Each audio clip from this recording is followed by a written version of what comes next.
बातमीचा अर्थ आहे भरोसा आणि तुमच्या भरोसा आहे आमची जिम्मेदारी। आपण पाहत आहात NCN news TV।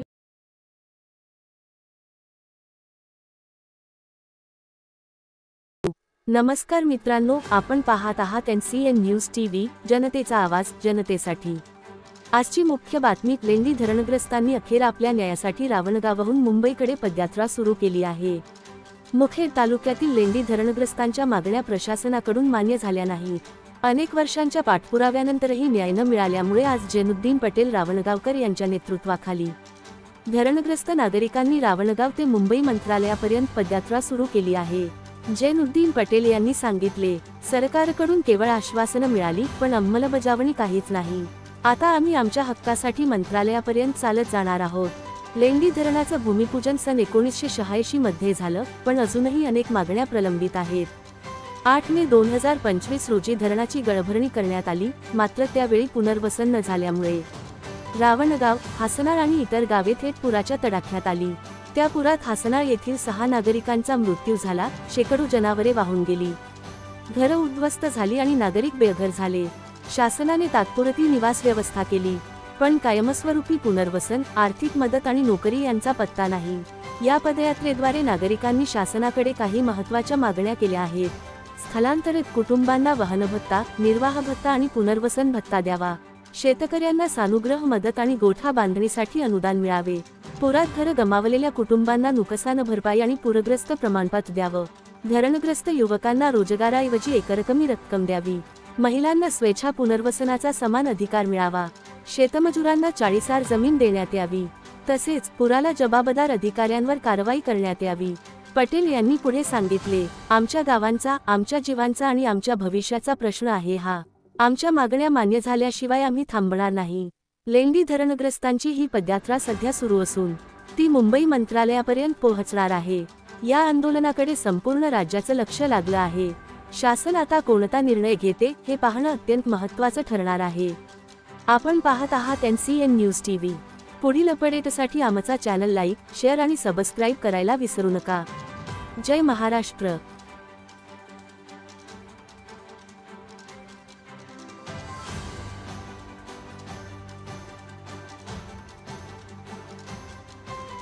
NCN news TV मध्ये आपले स्वागत आहे। आज आपण पाहू शकता एक महत्त्वपूर्ण बातमी। आज आम्ही नांदेड जिल्ह्यातून मुखेड तालुका रावणगाव या ठिकाणून देत आहोत। आपण पाहू शकता रावणगाव हा अत्यंत महत्त्वाचं गाव या ठिकाणी नांदेड जिल्ह्यामध्ये ठरलेला आहे, मुखेड तालुक्यामध्ये।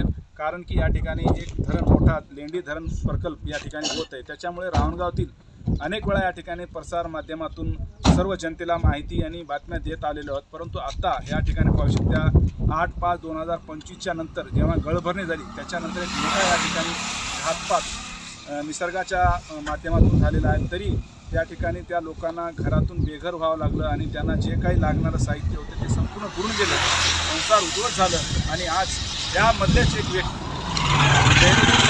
ते या ठिकाणी रावणगावचे करता आणि रावणगावमध्ये गोरगरीब त्यांच्यासोबत राहत होते, त्यांच्यावर फार मोठा या ठिकाणी अन्याय अत्याचार निसर्गाकडून व शासनाकडून सुद्धा झालेला। आपण पाहू शकता त्यांचा फार मोठा कुटुंब या ठिकाणी होता। त्या कुटुंबामध्ये त्यांची मुलं, सुना, ते स्वतः या ठिकाणी राहत होते, परंतु त्यांना आतापर्यंत कोणताही न्याय मिळाला नाही, त्यांना कोणत्याही योजनेमधला लाभ मिळालेला नाही। त्याच्यासाठी त्यांनी आज रावणगाव ते मुंबई 560 किलोमीटरचं अंतर पायी यात्रा काढण्याचा निर्धार बांधलेला आहे। आणि आपण पाहू शकता की आज त्यांनी पायी निघालेले आहेत। 31 तारखेला आज या ठिकाणी पाहू शकता आज 1:12चा वेळ झालेला आहे, शुक्रवारचा दिवस आहे आणि त्यांचं वय कमीत कमी 65 वर्ष आहे। तरी त्या ह्या वयामध्ये एवढा मोठा संघर्ष करत आहेत। त्यांच्या जीवाची जीवितहानी झाल्यास मोठा या ठिकाणी अन्याय होईल असं सुद्धा चित्र दिसून येतो। आपण पाहू शकता की पायी यात्रा करणं ह्या काळामध्ये हे तोंडाचे शब्द नसून मोठा संघर्ष करावा लागते। 560 किलोमीटर त्यांना संघर्ष करावा लागणार आहे। आणि पायी यात्रा आता पाहू शकता की अवकाळी पाऊस, वादळी वारे, विजाच्या कडकडाटासह पाऊस पडत आहे, तरी तशा पावसामध्ये ते या ठिकाणी आपल्या गावकऱ्यांना घेऊन पायी यात्रा करत आहेत। जाणून घ्या त्यांचे कशा पद्धतीची समस्या आहेत, त्यांना कशामुळे न्याय मिळाला नाही आणि याच्यापुढे काय करणार, काय सांगणार आपण। या ठिकाणी पायी यात्रा काढलेल्या आहोत, आपले काय मागण्या होते आणि कशा पद्धतीनं संघर्ष करणार। आपल्या ह्याच्यामध्ये जे जिल्हा प्रशासन जे आहे आणि राजकीय पुढारी हे आपल्याला कोणालाही आपल्या बुडीत क्षेत्रात येणाऱ्या गावांना, 12 गावांना कोणतेही कामं करायला तयार नाहीत. कसं आहे जे की आता 3 महिने झालं आपल्याला 18/8/2025 रोजी ज्यावेळेस पाण्याची पातळी वाढली धरणामध्ये, त्यावेळेस पूर्ण गावं आपलं रावणगाव आणि हसनाळ बुडीच्या क्षेत्रात आलं आणि त्यामध्ये बरेच 5-6 लोक आपल्या हसनाळचे मृत्युमुखी पडलेले आहेत आणि शेकडो जनावरे वाहून गेलेली आहेत. त्यामुळं शासन आणून सोडलं, NDRची टीम आणून सोडली, फक्त बाहेर शासन पत्राचं शेड मारलं, त्या ठिकाणी आणून सोडलं, पण तिथे खाया पियाला लोकांना उदरनिर्वाह नाही. तसं मी आज 13 तारखेला 13/10/2025 रोजी मी आपल्या मुख्यमंत्री साहेबापासून ते पूर्ण जिल्हा प्रशासन आणि तालुका स्तरावर जेव्हापासून आपलं प्रसारमाध्यमांना माहीत होतं की प्रसारमाध्यमाद्वारे आपण या ठिकाणी 8 ते 10 दिवसापासून सर्वांना आव्हान देत होतात की आपण या ठिकाणी पायी यात्रा 31 तारखेपासून काढणार आहोत, हे जेव्हा कल्पना शासकीय अधिकाऱ्यांपर्यंत किंवा पुढाऱ्यापर्यंत पोहोचली असेल तर त्यांनी तुमच्यासोबत संपर्क साधला? नाही, काहीच नाही. आपल्याला काही पत्रसुद्धा आलं नाही त्यांचं. कारण मी तसं तहसीलदार साहेबांना तसं मी त्यांच्या व्हॉट्सअप क्रमांकावर टाकलेलं बी होतं, पण त्यांचं काही अजून पत्र माझ्याकडे आलेलं नाही. उपजिल्हाधिकारी भूसंपादन विभागाचं सुद्धा माझ्याकडे पत्र आलेलं नाही. कारण जिल्हा प्रशासन मला कोणत्याही परिस्थितीमध्ये आजपर्यंत पत्र दिलेलं नाही. म्हणूनच मला 31 तारखेचा हा निर्णय मला चालत जाण्याचा घ्यावा लागला. तर आज आपण पायी यात्रा काढत आहोत, तर आपले किती मुख्य मागण्या आहेत आणि आतापर्यंत हे मागण्यासाठी किती वेळेस आपण प्रयत्न केला? मला कमीत कमी 4-5 वेळेस झालं माझं ह्या मागण्याचे निवेदनं मी दिलो. 18 मागण्या आहेत आपले. त्यामध्ये जसं की आता पुनर्वसन भत्ता, वाहन भत्ता, स्थलांतरित भत्ता आणि जे आपले शासनाकडून देय आहेत, जे की ते महिना 3,000 रुपये मिळतात, 1 वर्षाचं ते द्यायचं आहे. 21 वर्षाचा स्वच्छ पुनर्वसनाचं प्रकरण तसंच प्रलंबित आहे. त्यानंतर 21 वर्षामध्ये मुलांना काय करतात की मुलं लग्न झाल्याशिवाय आम्ही स्वच्छ पुनर्वसन करू शकत नाही. पण जर समजा 50-50, 60-60 वर्षाचे मुलं झाले, त्यांना आता लग्नच होत नाही, तर ते त्याचं कुटुंब होऊ शकत नाही का, हे शासनाला आम्ही हे केलेलं आहे. ज्याला मुलीच आहेत, जे की बाबा ज्याला मुलगा नाही, ज्याला मुली आहेत, त्या मुलीला सुद्धा जसं शासन म्हणतो 50% हक्क आहे मुलीचे, त्या ज्यावेळेस गावामध्ये झाली त्यावेळेस तुम्ही प्रत्यक्षात गावात होता, त्यावेळेसचं प्रसंग कसं होतं आणि आपलं काय काय त्या ठिकाणी नुकसान झालं? नाही, ते आमच्यासमोर एकदम मृत्यू असं दिसू लागतं. आम्हाला यम आग म्हणून उभा टाकलेला होता, तरी आम्हाला ईश्वरानं आम्हाला साथ दिली आणि ते जीव वाचलं. जर समजा त्या ठिकाणी आता आमची एकसुद्धा वाटी उरलेली नाही. माझं पूर्ण सामान पूर्ण वाहून गेलेलं आहे. मोटर आपल्या गाड्या, आपल्या घरामध्ये किती संसार होते, किती मुलांचे लग्न झाले विवाहित आणि त्यांचं किती संसाराचं त्या ठिकाणी गाडा होता आणि आपले कोणकोणते वाहन त्या ठिकाणी? माझ्या कुटुंबामध्ये जे 21 लोक होते, त्यामध्ये 5 मुलाचे लग्न झाले होते, त्यांचे लेकरं सगळे 5 कुटुंबाचे 5 माझ्या मुलाचे लग्न झालेले होते आणि त्यांचे लेकरं जे माझे जे नातू आहेत, नाती आहेत, ते सर्व अडकलेले होते. 41 लोक माझ्या कुटुंबामधून तिथे त्या ठिकाणी थांबलेले होते. एवढी मोठी नुकसान जीवित हानी तुमच्या गावाकडे झालेली होती, ज्यावेळेस या ठिकाणी राज्याचे पुढारी आले, जिल्ह्याचे पुढारी आले, त्यांनी आश्वासन दिलं होतं, ते पूर्ण केलेलं आहे का? तुम्हाला त्याचा मावेजा 1 रुपया भेटला नाही. फक्त NDRचे 10,000 रुपये तेवढं दिलेलं आहे. तर ते मावेजा न मिळण्याचं कारण काय आणि ते कशामुळे मिळत नाही? तेच कुठं रुकत आहे, जिल्हा प्रशासन कुठं कोणाच्या इशाऱ्यावर चालत आहे, एवढंच आम्हाला काही समजत नाही धर्मग्रस्तांना. त्यासाठी मी पूर्ण 12 गाव फिरलो, सगळ्यांना लागून प्रयत्न केलेला आहे. आपल्या गावाकडे तुमच्या 12 गावामध्ये सध्या अशी परिस्थिती आहे की काही अविवाहित मुलं आहेत जे या ठिकाणी 30 ते 36 वर्षाचे आहेत किंवा 40 वर्षाचे आहेत, काही अपंग आहेत, त्यांना सुद्धा लाभ मिळाला नाही. त्याच्यासाठी आपण काय या ठिकाणी आपल्या मुद्द्यामध्ये आहे, माझ्या 18 मागण्या आहेत. त्या 18 मागण्यामध्ये त्याच्यामध्ये मुद्दा आहे की अपंगासाठी आणि विधवासाठी. समजा जर विधवा झाले असेल, त्यांचं जर पती जर मृत्युमुखी झाला असेल, त्यांना सुद्धा सरकारनं मदत, जे अपंग आहेत त्यांच्यासाठी रोजगार उपलब्ध करून देण्याची शासनाने. आज आपल्यासोबत किती गावकरी या ठिकाणी ह्या पायी यात्रेमध्ये सामील आहेत? ह्याच्यामध्ये 10-15 लोक आपल्यासोबत आहेत. तर हे पायी यात्रा कशा पद्धतीनं कोण्या मार्गाने पोहोचणार आहे आणि किती दिवसामध्ये पोहोचणार? आता आपल्याला इथून निघालो तर आम्ही मुक्रामबाद, उदगीर, लातूर, बार्शी, त्याच्यानंतर मग कुरुडवाडी, इंदापूर, पुणे आणि मुंबई. तर आपल्या शासनाला या ठिकाणी काय आव्हान, काय विनंती करू इच्छितो की आपण आज या ठिकाणी पायी निघालात की आपली दखल तिथं पोहोचण्याच्या पहिले घेण्यात यावं, असं काय वाटतं का? शासन करत आहोत की आमच्या जे शासनाकडून जे देय आहे ते जर लवकर दिलं तर जिथं तिथं स्थलांतरित लोक होतात. आणि ज्या दिवशी पुरात आम्ही अडकलेले होतो, शासन वरी आणून टाकला. 3 महिन्याचा कालावधी होत आहे. तरी शासन जे देय आहे ते द्यायला तयार नाही, फायली सरकायला तयार नाही. आपलं जिल्हा प्रशासन कोणाच्या इशाऱ्यावर चालते आम्हाला कळायला मार्ग नाही. म्हणूनच आम्हाला हे जीव घेणं जे जीव घ्यासारखे जे आमचे प्रवास आहे पायीचा जे आहेत ते फार आम्हाला संकटकाळी आहे. एवढं मोठं रस्ता आम्ही घ्यायला नको होतं पण ते घ्यावं लागलं. तालुक्यातील पुढारी किंवा गावातील पुढारी तुम्हाला भेटायला आले होते का? तुमच्यासोबत संपर्क केले का? मी गावातून निघत असताना माझ्याकडे गावचे पुढारी आणखी कोणी मला भेटायला आलेलं नाही. सामान्य नागरिक तेवढे मला भेटत आहेत. चांगली सहानुभूती त्यांचं प्रेम पाहून मला डोळ्यामध्ये अश्रू वाहायल्यासारखं होत आहे. आपण या ठिकाणी पाहू शकता की आज गुरुवारच्या दिवशी जैनुद्दीन पटेल रावणगाव जे लेंडी प्रकल्प प्रधानमध्ये गेलेला आहे त्या या ठिकाणी संघर्ष आत्तापर्यंत 40 वर्षापासून हे गावकरी संघर्षच करत आलेले आहेत. परंतु अजून सुद्धा अंतिम टप्प्यावर आलं तरी त्यांना या ठिकाणी संघर्ष करावा लागत आहे. आज तर जीव घेणे प्रवास त्यांचा चालू आहे.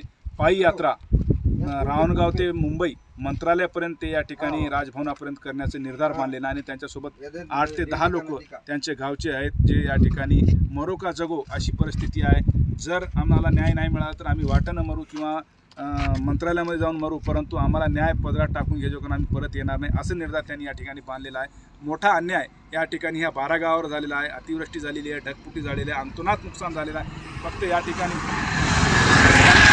कोरडे आश्वासन देऊन जाण्यात आलेले आहेत पुढाऱ्याकडून, मोठे नेत्याकडून, परंतु त्यांची या ठिकाणी दखल पुन्हा कोणी घेतलेली नाही. त्याच्यासाठी आपण पाहू शकता सामाजिक कार्यकर्ते स्वतःच्या स्वार्थासाठी नसून तर जनतेच्या हितासाठी या ठिकाणी पायी दांडी यात्रा या ठिकाणी काढत आहेत. त्यांना शासनाने लवकरात लवकर मुंबई पोहोचण्याच्या अगोदर किंवा मंत्रालयाला पोहोचण्याच्या अगोदर त्यांची दखल घ्यावं, त्यांना लवकरात लवकर त्यांची मागण्या मान्य करावं असं या ठिकाणी त्यांच्याकडून विनंती करण्यात आलेली आहे. आपण पाहू शकता एखादी नेता, एखादी पुढारी जेव्हा आंदोलन करण्यासाठी रोडवर निघतो तर या ठिकाणी मोठे चॅनल असतील, मोठे पुढारी असतील, मंत्रालयातील मोठमोठे मंत्री असतील, त्यांना वाटाघाटी करतात, त्यांची दखल घेतात. जेव्हा एखादी सर्वसामान्य व्यक्ती निघतो त्याच पद्धतीनं त्याचं पण प्रोटोकॉल या ठिकाणी केलं पाहिजे, त्यांना पण साथ दिली पाहिजे. देखो हमारे को हम गाँव में से निकले तक हमारे को कोई आके मिला नहीं, हमारा कुछ गया तो भी गया बोल के बोला नहीं, क्या भी नहीं.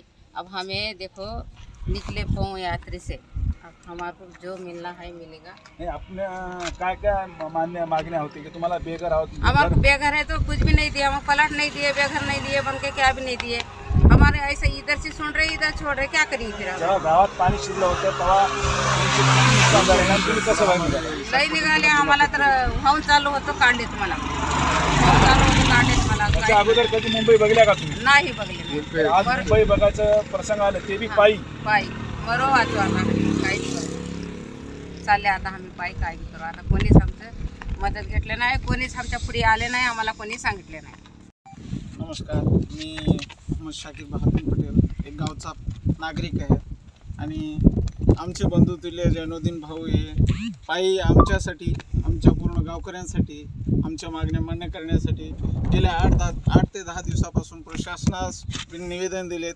सगळ्या 12 गाव फिरलेत, सगळ्यांना विचारपूस करून सर्वांचा आशीर्वाद घेऊन हे आमच्यासाठी व स्वतःसाठी निस्वार्थपणे शासन दरबारी पायी पदयात्रा करत आहेत. मुंबई रावणगाव ते मुंबई ही पदयात्रा करत आहेत. त्यांना शासनाचं आतापर्यंत कोणतेही प्रत्युत्तर भेटलेलं नाही.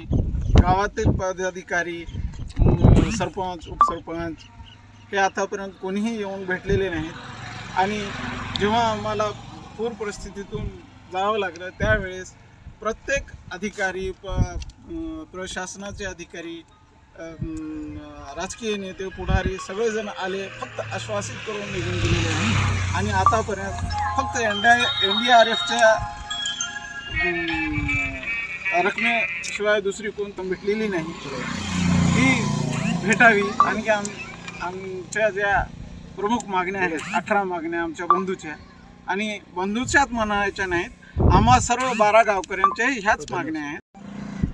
नमस्कार, मी इसाक पटेल, NCN न्यूज टीव्हीमध्ये आपलं स्वागत आहे. आज आपण पाहतो प्रकल्प प्रधान या प्रकल्पामध्ये मोठा अन्याय झालेला आहे आणि आज आपण त्याला न्याय मिळवून घेण्यासाठी रावणगावातून या ठिकाणी जैनुद्दीन पटेल हे पायी यात्रा रावणगाव ते मुंबईपर्यंत माझ्या पाठीमागे पोहोचते. त्यांच्यासोबत संपूर्ण गाव नागरिक आहेत लेंडी प्रधान प्रकल्प या गावामध्ये रावणगाव हा पहिला टप्प्यातील पहिला गाव आहे आणि त्या गावासहित इतर 12 गावामध्ये मोठा अन्याय या ठिकाणी झालेला आहे.